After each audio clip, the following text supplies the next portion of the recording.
गर्मी में गरीब बहू के ठंडे ठंडे चटपटे पानी पूरी। आहा हा मीना दीदी, क्या बात है, इस भयंकर गर्मी में आपके हाथों के ये ठंडे ठंडे और चटपटे पानी पूरी खाकर तो जैसे आत्मा ही तृप्त हो जाती है। मजा आ गया पानी पूरी खाकर। दोपहर का समय है और सूरज आग उगल रहा है। भयंकर गर्मी और लू के थपेड़ों के बीच एक घने नीम के पेड़ के नीचे मीना अपना पानी पूरी का ठेला लगाए खड़ी है। ठेले पर 2-3 बड़े से मटके रखे, मटके के अंदर पानी पूरी के अलग अलग पानी रखे। ठेले के पास ग्राहकों की भारी भीड़ है। 2 कॉलेज की लड़कियां पसीने से तरबतर होकर ठेले के पास आती है और पानी पूरी खाती हैं। आहा हा, सच में दीदी आपकी पानी पूरी बहुत ही ज्यादा टेस्टी है। इतना तीखा, इतना ठंडा, एकदम दिमाग ठंडा हो गया। एक काम कीजिए, मुझे 20 रुपए की और पानी पूरी दे दीजिए। लीजिए बहन जी, खाइए, गर्मी बहुत है।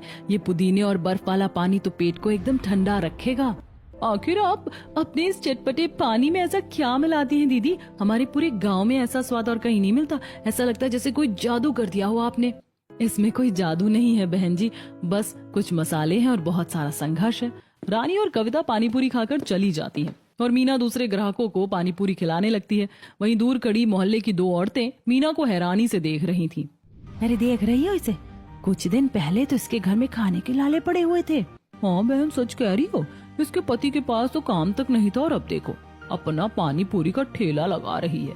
मीना औरतों की बातें सुन लेती है। उसके चेहरे की मुस्कान गायब हो जाती है। पर मीना के चेहरे की मुस्कान गायब होने के पीछे की वजह क्या थी? मीना अपने पानी पूरी में ऐसा क्या डालती थी जो लोग उसकी पानी पूरी के दीवाने थे, और उसने पानी पूरी का काम कैसे शुरू किया? ये जानने के लिए कहानी में पीछे चलते हैं। हाँ, मुझे बहुत तेज भूख लगी है माँ, मेरे पेट में दर्द हो रहा है, मुझे कुछ खाने को दे दो माँ। आसमान से आग बरस रही थी। गर्मी की वजह से मीना के घर की टीन की छत भट्टी की तरह तप रही थी।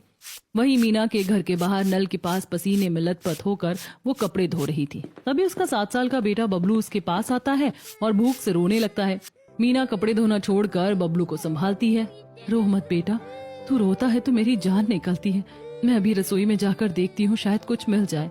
मीना जल्दी से रसोई में जाती है। रसोई के सारे डिब्बे खाली पड़े थे। आटे के कनस्तर में एक चुटकी आटा नहीं था। चूल्हा बुझा पड़ा था। मीना निराश हो जाती है। बेटा, रसोई में कुछ नहीं है, तू थोड़ा सा सब्र कर ले। अभी तेरे पापा रिक्शा चलाकर आते ही होंगे। वो पैसे लाएंगे तो मैं तुरंत तेरे लिए बाजार से कुछ ले आऊंगी। नहीं माँ, मुझे अभी खाना है। पापा कब आएंगे? मुझे भूख बर्दाश्त नहीं हो रही है।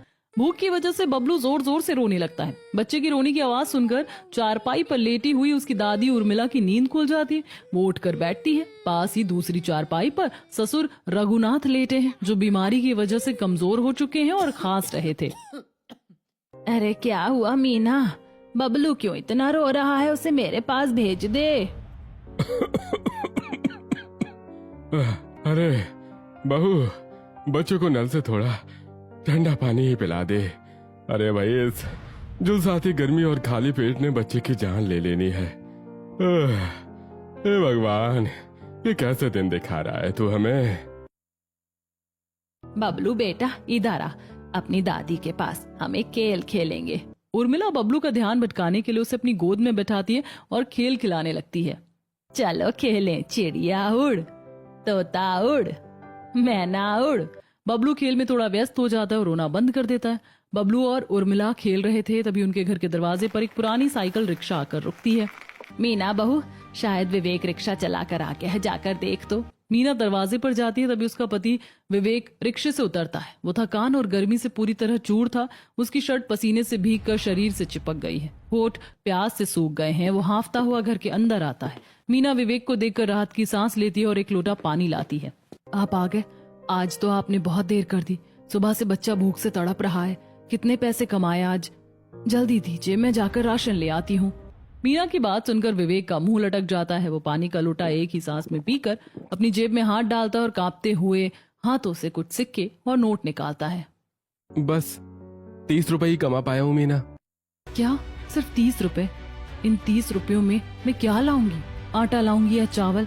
घर में बच्चा सुबह से भूखा बैठा है। मैं क्या करूं मीना? मैं सुबह से रिक्शा लेकर चिलचिलाती धूप में चौराहे पर खड़ा था। इस भयानक गर्मी में सड़कों पर कोई सवारी ही नहीं निकली। जो 2-4 लोग थे वो ऑटो में चले गए। मेरे रिक्शे में कोई नहीं बैठा। ये 30 रुपए भी बड़ी मुश्किल से एक बूढ़ी औरत को स्टेशन छोड़कर मिले हैं। उर्मिला विवेक की सारी बातें सुन रही थी। वो विवेक के हाथ से 30 रुपए ले लेती है और मीना को देती है। तू विवेक पर गुस्सा मत कर बहू, वो बेचारा भी तो धूप में पसीना बहा कर आया है। ये 30 रुपए ले और जाकर राशन की दुकान से कुछ राशन ले आ। उर्मिला के समझाने पर मीना शांत हो जाती है और मोहल्ले की राशन की दुकान पर राशन लेने के लिए चली जाती है। गर्मी की वजह से दुकान पर ज्यादा भीड़ नहीं थी। मीना पसीने से लथपथ दुकान पर पहुंचती है, तभी वहां उसकी बुआ सास लता राशन लेने के लिए आती है। लता ने सुंदर सी साड़ी पहनी थी। अरे मीना, तू यहाँ? और घर पर सब ठीक है ना? हाँ बुआ जी, सब कुछ ठीक है, मैं तो राशन लेने आई हूँ। मीना के हाथ में 30 रुपए देखकर लता मीना को नीचा दिखाने के लिए हंसती है। अरे मीना, तुम्हारे हाथ में क्या है? 30 रुपए? इस महंगाई में 30 रुपए लेकर तुम राशन की दुकान पर क्या खरीदने आई हो? 2-4 बिस्कुट या माचिस की डिबिया? बुआ जी, 30 रुपए भी बहुत होते हैं हम गरीब लोगों के लिए। समय समय की बात है, आज मेरे पति का वक्त खराब है, लेकिन हम लोग इज्जत की रोटी खाते हैं। काहे की मेहनत? वो रिक्शा भी तो हमारा ही है, जो मैंने दया करके उसे चलाने को दे रखा है। मैंने तो पहले ही समझाता तुम्हारी सास को कि अपने बेटे विवेक को मेरे बेटे मनीष के ऑफिस में चपरासी बना दो, कम से कम 2 वक्त की अच्छी रोटी तो नसीब होती, लेकिन तुम लोग माने नहीं। बुआ जी, हम लोग गरीब जरूर हैं, लेकिन हमारी भी सेल्फ रिस्पेक्ट है। हम भूख सह लेंगे, लेकिन किसी के तलवे नहीं चाटेंगे। तो रखो अपना स्वाभिमान अपने पास और चाटते रहो ये 30 रुपए। मीना की बात सुनकर लता पैर पटकते हुए वहां से चली जाती है। मीना की आंखों में आंसू आ जाते हैं। वो चुपचाप दुकानदार को 30 रुपए देती है और थोड़ा सा आटा खरीद कर घर लौट आती है। पता नहीं बुआ जी अपने आप को क्या समझती हैं। जब देखो मेरे परिवार का अपमान करने के लिए आ जाती है। मेरा बस चले तो मैं उनसे सारे रिश्ते नाते ही खत्म कर लूं। ये सब सोचते हुए मीना गुस्से में घर आती है और अपने साथ लाए आटे से कुछ रोटियां बनाती है। परिवार के सभी लोग जमीन पर बैठकर सूखी रोटी के साथ अचार खा रहे थे। बबलू भूख की वजह से रोटी को जल्दी जल्दी निगल रहा था। ये देखकर रघुनाथ की आंखों से आंसू आ जाते हैं। कितने लाचार है हम लोग, अपने बच्चों को ठीक से खाना भी नहीं खिला सकते। सभी जैसे तैसे अचार रोटी खाते हैं और फिर सो जाते हैं। अगले दिन विवेक सुबह 6 बजे उठ जाता है और अपने परिवार को सोता हुआ छोड़कर दबे पांव रिक्शा लेकर निकल जाता है। वो पूरे दिन पसीने से भीगकर रिक्शा चलाता है। कभी भारी सामान ढोता है, कभी सवारियों को बैठाता है। शाम ढलते ढलते वो 100 रुपए कमा लेता है। अरे चलो, आज कम से कम 100 रुपए की कमाई तो हुई। आज हम सब भरपेट खाना खाएंगे। शाम को विवेक पैसे लेकर घर लौटता है। उसके चेहरे पर आज एक छोटी सी मुस्कान थी। उसके हाथ में एक छोटी सी पन्नी थी जिसमें 10 रुपए की आइसक्रीम थी। बबलू, ओ बबलू, देख मैं तेरे लिए क्या लाया हूँ। पापा क्या लाए हो? Wow, ice cream! बबलू खुशी से उछलने लगता है और आइसक्रीम खाने लगता है। मीना ये देखती है और तुरंत भड़क जाती है। ये क्या है? आप ये आइसक्रीम क्यों ले आए? आपके पास पैसे कहाँ से आए? अरे मीना, आज मैंने 100 रुपए कमाए हैं। बच्चा कल से गर्मी से बहुत परेशान था ना, इसलिए मैंने 10 रुपए की आइसक्रीम ले ली इसके लिए। आप पागल हो गए क्या? घर में रात के खाने के लिए अनाज का एक दाना नहीं है और आप 10 रुपए बर्बाद कराए। इन 10 रुपयों का नमक या तेल आ जाता। मीना विवेक पर गुस्सा कर रही थी, तभी बुआ जी अपने बेटे मनीष के साथ घर के अंदर आती हैं। लता की नजर सीधे बबलू के हाथ में पकड़ी आइसक्रीम पर जाती है। वाह, क्या बात है! घर में तो जैसे नोटों की बारिश हो रही है। काफी पैसे कमाए जा रहे हैं। कल तो मीना 30 रुपए का रोना रो रही थी और आज नवाबजादे को आइसक्रीम खिलाई जा रही है। नहीं लता, ऐसी बात नहीं है। आज इसने थोड़ी ज्यादा मेहनत कर ली थी तो बच्चे का मन रखने के लिए। आओ बैठो ना। अब मुझे तुम्हारी ये फालतू की बातें नहीं सुननी है। मैं यहाँ बैठने नहीं आई हूँ, मैं अपना रिक्शा वापस लेने आई हूँ। लाओ रिक्शे की चाबी। बुआ जी, आप रिक्शा क्यों ले जा रही हैं? मैं तो आपको हर महीने पैसे देता हूँ ना। ओए, कौन से पैसे दे रहा है तू? जब से ये गर्मी बढ़ी है तूने आधा किराया ही दिया है हमें रिक्शा देकर। आखिर मिल ही क्या रहा है? हम इस रिक्शे को किसी दूसरे को किराए पर चढ़ा देंगे तो कम से कम हमें हमारी पूरी कमाई तो मिलेगी। तुम जैसों को रिक्शा देना ही हमारी सबसे बड़ी बेवकूफी थी। लता, ऐसा मत करो। ये रिक्शा ही हमारे जीने का इकलौता सहारा। अगर ये छिन गया तो मेरा पूरा परिवार भूखा मर जाएगा। भगवान के लिए रहम करो।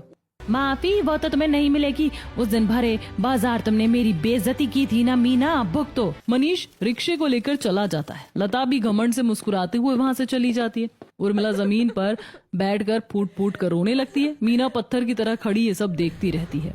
हे भगवान, उस दिन मुझे बुआ जी से बहस करने की क्या जरूरत थी? ये सब सोचकर मीना रोने लगती है।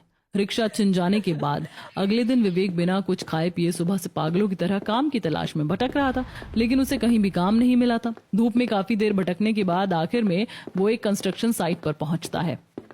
मालिक, मुझे कोई भी काम दे दीजिए, मैं हर काम कर लूंगा। मेरे घर में बच्चा भूखा है। ओ, तो बहुत दुबला पतला है रे। ये ईंट और लोहे के रॉड उठाने का काम कर पाएगा? चल, जा जाकर वो लोहे के रॉड ऊपर तीसरी मंजिल पर पहुंचा। जी मालिक, मैं अभी करता हूँ। विवेक अपने कंधे पर भारी लोहे की रॉड उठाता है और सीढ़ियां चढ़ने लगता है। धूप सीधे उसके सिर पर पड़ रही थी। उसने कल रात से खाना नहीं खाया था। वो पहली मंजिल तक पहुंचता है तभी गर्मी और प्यास और कमजोरी की वजह से उसकी आंखों के सामने अंधेरा छाने लगता है, पानी, चक्कर आ रहा है मुझे। जिससे विवेक का बैलेंस बिगड़ता है। वो चक्कर खाकर जमीन पर गिर पड़ता है। उसके कंधे पर रखे भारी लोहे के रॉड उसके ऊपर गिर जाते हैं। एक रॉड सीधा उसके हाथ पर जोर से गिरता है। मेरा हाथ! उसकी चीख सुनकर बाकी मजदूर दौड़ कर आते हैं। वो रॉड हटाते हैं। विवेक का हाथ खून से लथपथ हो गया था और हाथ की हड्डी टूट गई थी। मजदूर उसे तुरंत उठाकर पास के सरकारी अस्पताल ले जाते हैं। शाम को मजदूर विवेक को उसके घर छोड़ने आते हैं। अरे घर पर कोई है, बाहर निकलो, विवेक को चोट लगी है। विवेक के दाहिने हाथ पर मोटा प्लास्टर और पट्टियां बंधी हुई थी। वो दर्द से करहा रहा था। उसे इस हालत में देखकर मीना और उर्मिला दौड़कर बाहर आती हैं। हे भगवान, विवेक तुझे ये चोट कैसे लगी? अरे माई, तुम्हारे बेटे को चिलचिलाली धूप में काम करते हुए चक्कर आ गया था। रॉड गिर गया इसके ऊपर, हाथ की हड्डी टूट गई है। सरकारी अस्पताल में पट्टी बंधवा दी है। अब ये कुछ महीनों तक कोई भारी काम नहीं कर पाएगा। इतना कहकर रामू बाकी मजदूरों के साथ वहां से चला जाता है। घर में चारों तरफ घुप अंधेरा था क्योंकि बिजली का बिल ना भरने के कारण बिजली कट चुकी थी। गर्मी और उमस की वजह से कमरे में सांस लेना मुश्किल हो रहा था। घर में खाने का एक दाना नहीं था। बहू, मीना, मेरी आंखों के सामने अंधेरा छा रहा है, पेट में आग लगी है, मुझे चक्कर आ रहे हैं बहू। इतना कहते ही उर्मिला जमीन पर बेहोश होकर गिर पड़ती है। माँ जी, माँ जी, आंखें खोलिए। मीना उर्मिला पर पानी की छींटे मारती है, लेकिन उर्मिला को होश नहीं आता, जिसे देखकर मीना रोने लगती है। फिर वो जैसे तैसे अपने आंसुओं को पोंछती है और अपने पड़ोसी के दरवाजे पर जाती है। क्या है मीना, इतनी रात को? चाची, मेरे घर में सब हो गया। मेरी सास बेहोश हो गई है, पति का हाथ टूट गया, मुझे बस थोड़ा सा चावल दे दीजिए। मीना की हालत देखकर बिंदु को उस पर दया आ जाती है और वो मीना को चावल और थोड़ी दाल दे देती है। मीना घर जाकर दाल चावल बनाती है। सभी दाल चावल खाते हैं। विवेक गर्मी और दर्द से परेशान होकर रो रहा था। मीना हाथ पंखे से उसे हवा करती है। हे भगवान, तूने मुझे इतना लाचार क्यों कर दिया? मैं कैसा पति हूँ, कैसा पिता हूँ।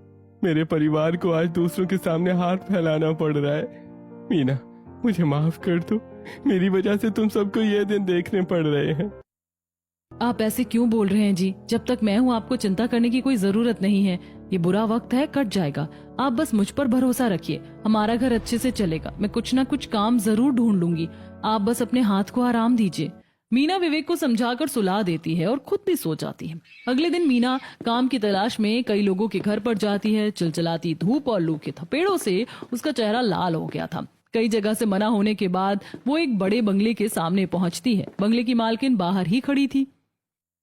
मेम साहब, मुझे कुछ काम की बहुत जरूरत है। मैं घर का सारा झाड़ू पोछा कर लूंगी, बर्तन धो लूंगी और बस मुझे काम दे दीजिए। घर का काम तो ठीक है, पर मुझे अभी एक बेबी सिटर की ज्यादा जरूरत है जो मेरे बच्चे के साथ खेल सके और उसका ध्यान रख सके। कर पाएगी तू? जी मेम साहब, मैं बहुत अच्छे से कर लूंगी। मेरा खुद का एक 7 साल का बच्चा है। मैं बच्चों को बहुत प्यार से संभालती हूँ, आप चिंता मत कीजिए। ठीक है, पर मेरा बच्चा थोड़ा जिद्दी है। और हाँ, अगर घर की साफ सफाई भी करेगी तो मैं तुझे पैसे बढ़ा कर दे दूंगी।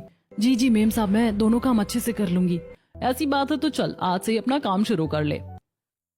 मीना मालकिन के साथ बंगले के अंदर जाती है। मीना जाने के साथ ही काम शुरू करती है। वो हॉल में झाड़ू लगाने के बाद पोछा लगा रही होती कि तभी मालकिन का अमीर बच्चा बिट्टू जानबूझकर वहां गंदे जूतों से कूदने लगता है।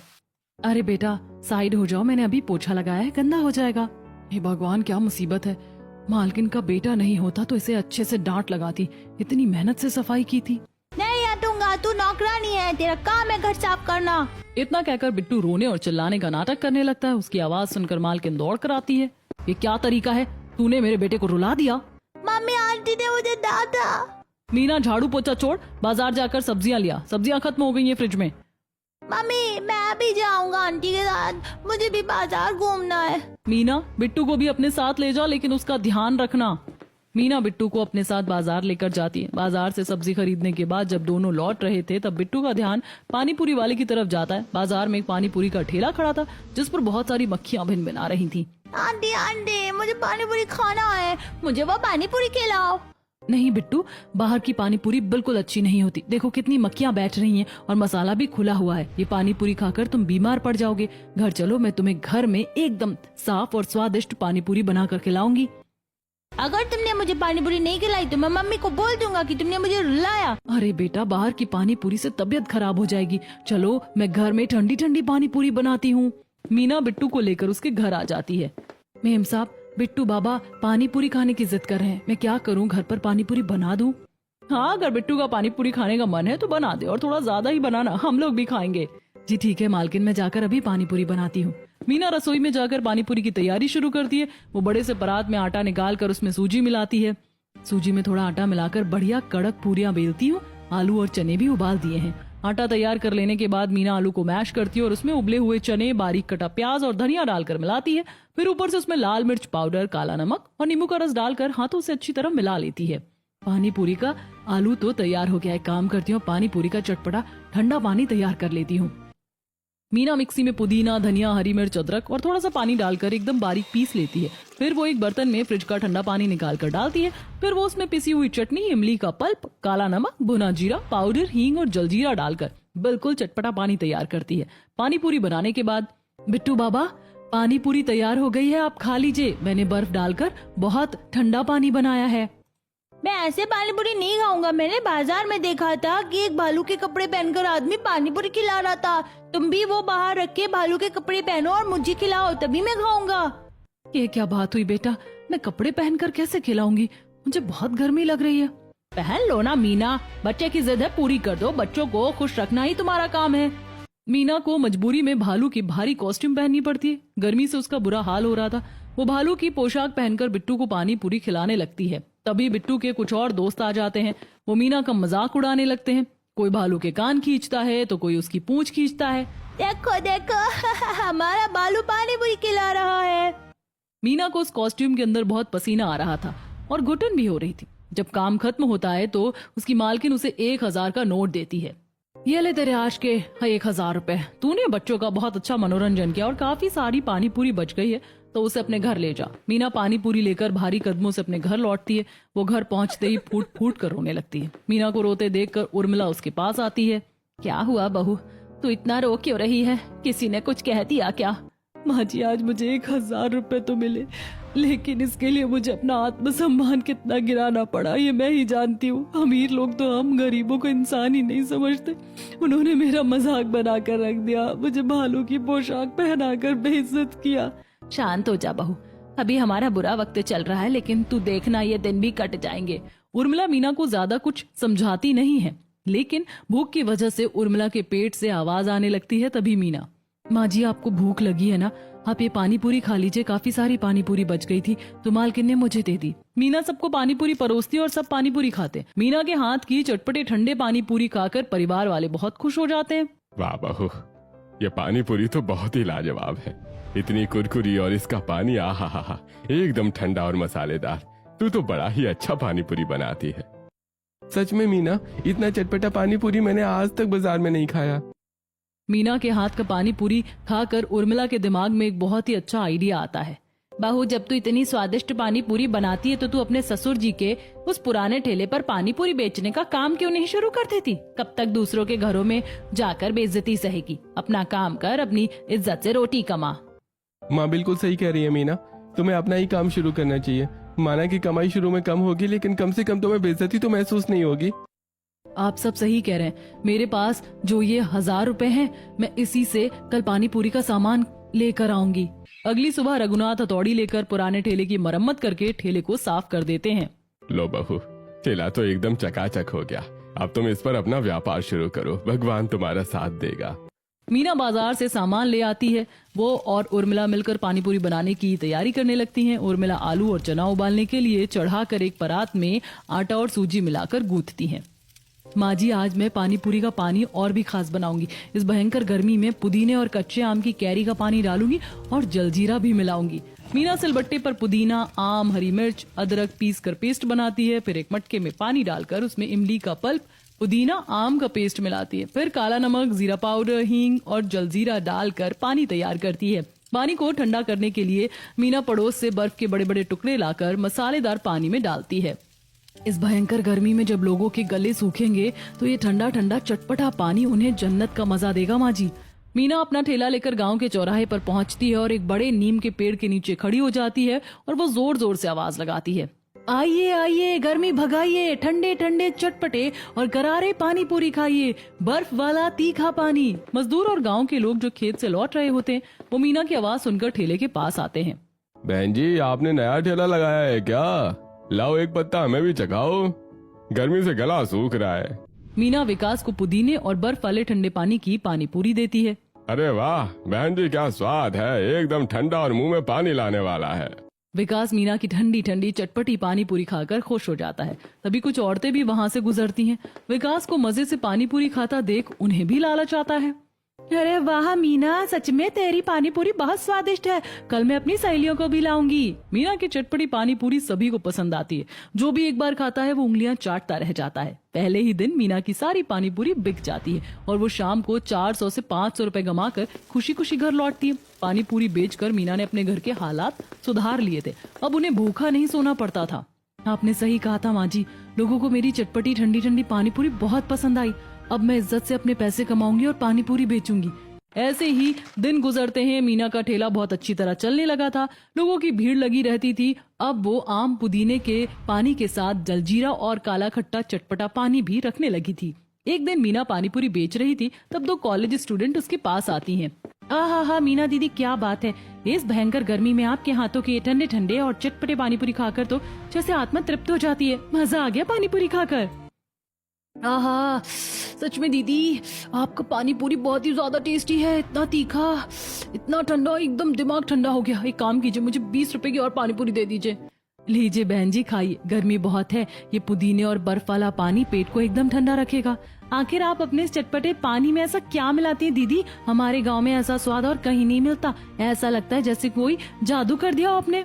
इसमें कोई जादू नहीं है बहन जी, बस कुछ मसाले हैं और बहुत सारा संघर्ष है। इतना कहकर मीना अपने पुराने दिनों को याद करने लगती है। मीना की दुकान पर भीड़ देखकर उसकी पड़ोस की औरतें कानाफूसी करने लगती हैं। हे भगवान, मेरी दुकान को ऐसे ही चलाना, मेरी दुकान को हर बुरी नजर से दूर रखना। मीना अपनी दुकान को बुरी नजर से बचाने के लिए प्रार्थना कर रही थी, पर उसे क्या पता था कि उसकी दुकान को तो नजर लग चुकी थी। लता और मनीष मीना की दुकान पर भीड़ देखकर जल रहे थे। देखा तूने, ये भिखारन आज हमसे भी ज्यादा पैसे कमाने के सपने देख रही है। इसकी इतनी हिम्मत की हमारे सामने ठेला लगाए। मुझे तो लगता है कि ये पानी पूरी बेचकर हमसे भी अमीर हो जाएगी। मैं इसे ऐसा नहीं करने दूंगी। चिंता मत करो माँ, कल मैं इसका ऐसा इंतजाम करूंगा कि कोई इसकी दुकान पर भटकेगा भी नहीं। अगले दिन जब मीना ठेला लगाती है और गांव वाले खाना खाते हैं तो लता और मनीष वहां पहुंच जाते हैं और जोर जोर से चिल्लाने लगते हैं। अरे बहन, तुम लोग ये मीना की पानी पूरी तो बड़े चाव से खा रहे हो, पर तुम्हें पता है ये पानी लाती कहाँ से है? कहाँ से लाती है? अरे वो जो गांव के बाहर पुराना कुआं है ना, जहाँ कोई नहीं आता, ये वहीं से गंदा पानी लाती है। और तो और मैंने अपनी आंखों से देखा है, उस कुएं में एक मरा हुआ चूहा तैर रहा था। ये उसी मरे हुए चूहे का पानी तुम सबको पिला रही है। नहीं नहीं, ऐसा नहीं है, ये सब झूठ है। मैं तो साफ पानी में अपना पानी पूरी का पानी बनाती हूँ। मीना की बात का कोई यकीन नहीं करता। लता का ये झूठ पूरे गांव में जंगल की आग की तरह फैल जाता है। अगले दिन गर्मी से परेशान मीना अपने ठेले पर खड़ी थी, लेकिन कोई भी उसके ठेले के पास नहीं आ रहा था। जो लोग उधर से गुजरते हैं वो मुंह मोड़कर चले जाते हैं। भैया जी, आज पानी पूरी नहीं खाएंगे, एकदम ठंडा पानी है। हे, दूर हट, हमें बीमार करना चाहती है क्या? मरे हुए चूहे का पानी पिलाती है और ऊपर से पूछती है आज के बाद अपना ठेला यहाँ मत लगाना। मीना फूट फूट कर रोने लगती है। वो सारा सामान लेकर उदास मन से घर लौट आती है। मीना घर पर हताश बैठी थी क्योंकि आज उसकी एक भी कमाई नहीं हुई थी। माँ जी, बुआ जी ने मेरे बारे में कितनी गंदी बातें फैला दी है। अब गाँव में कोई मेरे हाथ से पानी पूरी नहीं खाएगा। हमारा तो काम ही ठप हो गया। मीना, हार मत मानो। अगर गांव के लोग नहीं खाते तो हम उन्हें नहीं खिलाएंगे। तुम ऐसा करो, अपना ठेला गांव के बाहर हाईवे पर लगाओ। वहां से रोज हजारों गाड़ियां गुजरती हैं, नए नए लोग आते हैं, उन्हें तुम्हारे स्वाद का पता चलेगा। बेटा बिल्कुल सही कह रहा है, तो फिर से शुरुआत कर।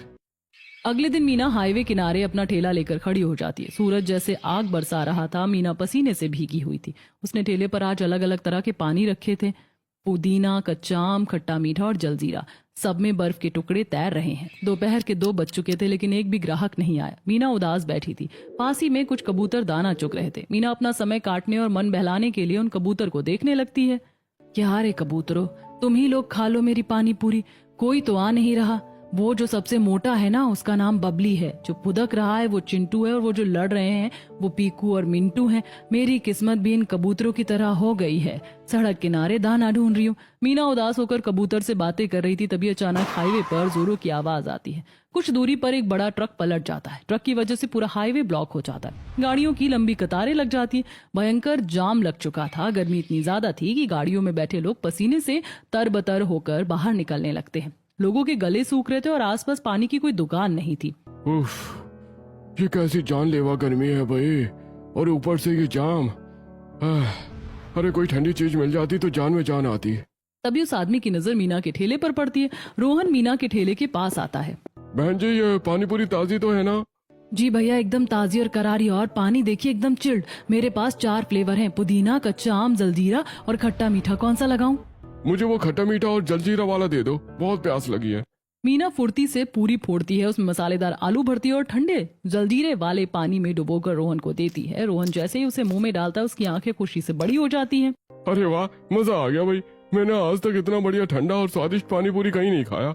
बहन जी, 30 रुपए की और लगा दो। रोहन को मजे से खाते देख जाम में फंसे बाकी लोग भी अपनी गाड़ियों से निकलकर ठेले की तरफ आने लगते हैं। कुछ ही देर में मीना के ठेले पर भयंकर भीड़ लग जाती है। मुझे कच्चा आम वाला देना। मीना के हाथ रुकने का नाम नहीं ले रहे थे। उसकी सांसें तेज चल रही थी, लेकिन चेहरे पर एक बहुत बड़ी मुस्कान है। लोग उंगलियां चाट चाट कर खा रहे थे और मीना की तारीफ कर रहे थे। देखते ही देखते मीना का सारा पानी, सारी पूरियां और सारा मसाला खत्म हो जाता है। माफ कीजिएगा भैया, आज का सारा सामान खत्म हो गया। कल मैं और ज्यादा लेकर आऊंगी। बहन जी, अब से तो मैं हर दिन आपके यहाँ पानी पूरी खाने आऊंगा। लोग निराश होते हैं पर अगले दिन आने का वादा करके जाते हैं। मीना अपना खाली ठेला लेकर झोले में ढेरों पैसे भरकर खुशी खुशी घर की ओर दौड़ती है। मीना घर पहुंचती है और अपनी सास उर्मिला के सामने पैसों से भरा झोला पलट देती है। नोट और चिल्लर जमीन पर बिखर जाते हैं। हे मेरे राम, इतने सारे पैसे। माँ जी, हाईवे पर बहुत भीड़ थी, लोगों ने लाइन लगाकर मेरी पानी पूरी खाई है। मेरी मम्मी सबसे अच्छी पानी पूरी बनाती है। मुझे तुम पर गर्व है मीना। ये सब तेरी मेहनत और हिम्मत का फल है मेरी बच्ची। इस दिन के बाद हाईवे पर मीना का ठेला रोज लगने लगा और उसकी बहुत अच्छी कमाई होने लगी। कुछ दिनों बाद मीना ने अपने कमाए हुए पैसों से विवेक के हाथ का एक बहुत अच्छे डॉक्टर से इलाज करवाया। इलाज के बाद विवेक का हाथ बिल्कुल ठीक हो गया। मीना, अब मेरा हाथ एकदम ठीक है। अब मैं भी तुम्हारे साथ काम में मदद करूंगा। तुम्हें अब अकेले इतनी मेहनत नहीं करनी पड़ेगी। धीरे धीरे विवेक भी मीना के साथ ठेले पर काम में मदद करने लगता है। एक ठेले से दोनों पति पत्नी साथ मिलकर काफी अच्छी कमाई करने लगे और फिर उनकी मेहनत इतनी रंग लाती है। दोनों पति पत्नी मिलकर उसी हाईवे पर अपनी खुद की एक पक्की ठंडी ठंडी चटपटी पानीपुरी की दुकान खोल लेते हैं। अब मीना और विवेक मिलकर खुशी खुशी अपनी दुकान चलाते हैं।